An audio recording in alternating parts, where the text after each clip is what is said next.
One of our favorite guests of the show, Bill Exeter, joining me here, 1031 specialist. Good to have you in, Bill. Good to be back. Also bringing in a friend of his legal analyst, Pete Solecki.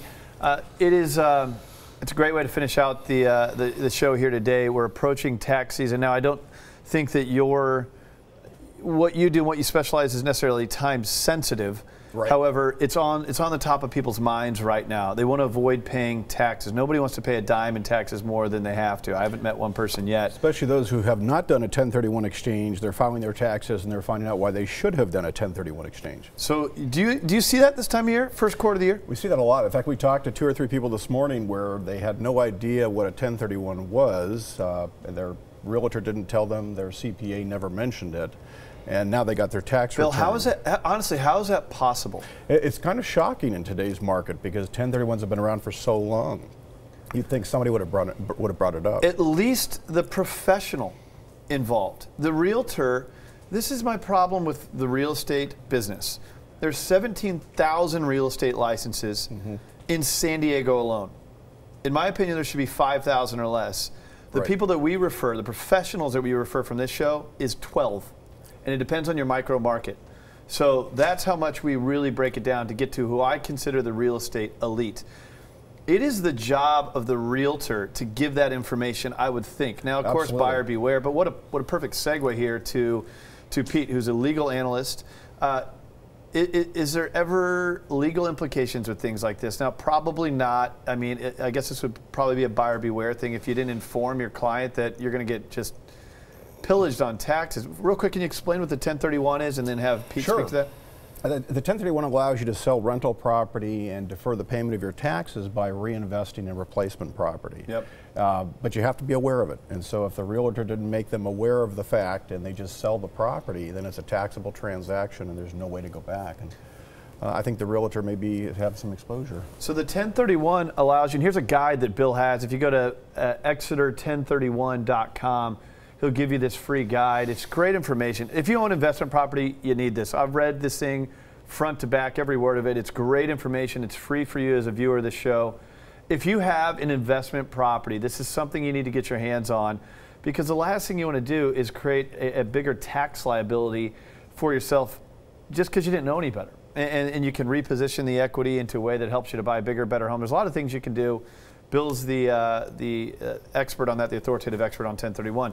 Pete, you just heard me mention there's 17,000 real estate licenses. Now, I'm not going to ask your opinion on that, but there's too many people in the business at an industry that was the epicenter of a global economic crash. So and the mortgage industry really thinned itself out and created new laws, Dodd-Frank and RESPA and all of that.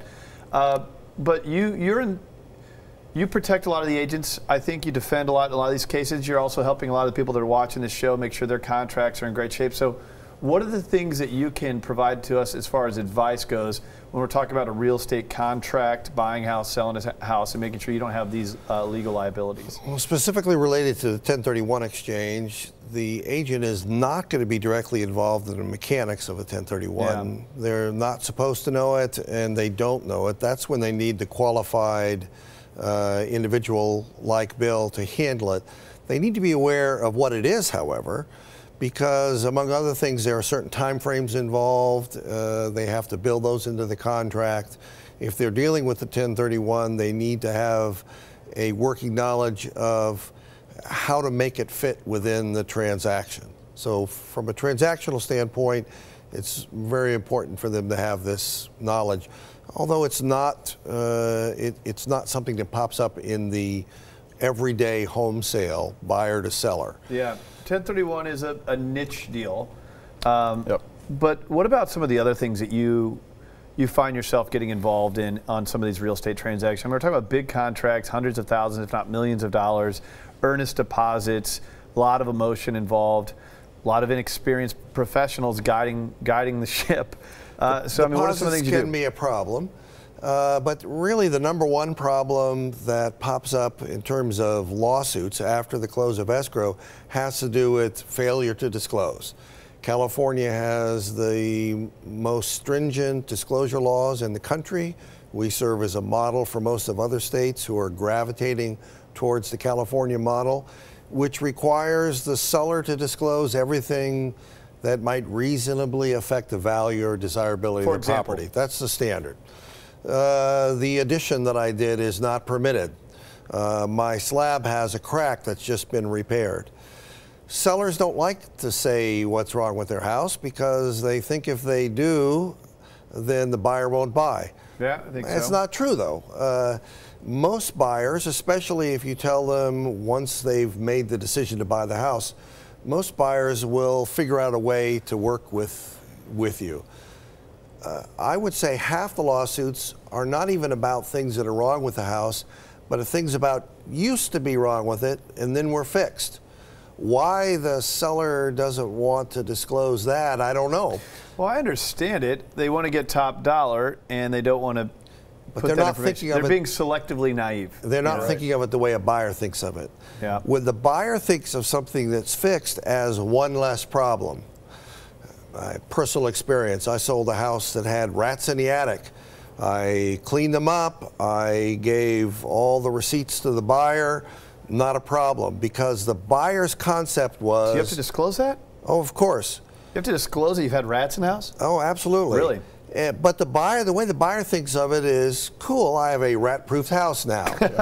So had I not told them about it, and the rats reappeared, then the neighbor next door would have said, Solecki didn't tell you about the rats in the house? I can't believe he didn't tell you about those. That's really, doesn't that sound like minutia to you? Because every house has probably had a rat in it. Yeah. I mean, how many disclosures you got to put in? What about things like, let's switch to something that people do see now. We saw it out of Coronado, the death in a home. Now, what are the rules on that? Well, there's actually a specific statutory rule that says within 3 years you must disclose if there's a death in the home.